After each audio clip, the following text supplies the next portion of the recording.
Unyitanĩri-inĩ ũcio wa kambuni icio cierĩ utanyitwo gũthinga mwanya ũrĩa ũkoretwo kuo gũkũ bũrũri-inĩ na ũguo kũhota kwandandũra gĩkabũ gĩa kĩgĩna gĩa ũkũrũ-inĩ kũrĩ ahũri biacara nini na iria cia gatagatĩ-inĩ.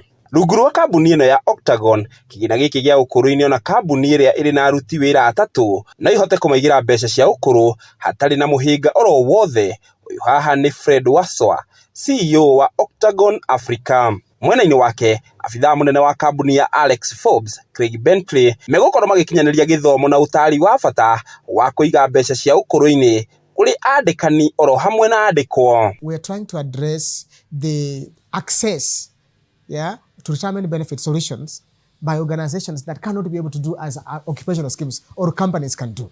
You get it? You see, the large companies can be able to set up a retirement benefit scheme and can have trustees, all that kind of structure. But small organizations who have 50 employees, 30 employees, 100 employees, they don't have that capacity to be able to run the requirements for compliance of a retirement benefit scheme. Well, I think it's important that, individuals get access, to retirement solutions and planning. And it's not just a retirement benefit. It is funding throughout their working lifetime to give them, empower them with the right advice, the right information, give them the right education and insight so they can make the right financial decisions throughout their working life and into retirement. Kũringana na riboti ya rũhonge rwa ndari gũkũ bũrũri-inĩ nĩruo Kenya National Bureau of Statistics KNBS, kũrĩ na makĩria ma kambuni cia gatagatĩ-inĩ na nini milioni 7.4 iria ciandĩkĩte andũ milioni 15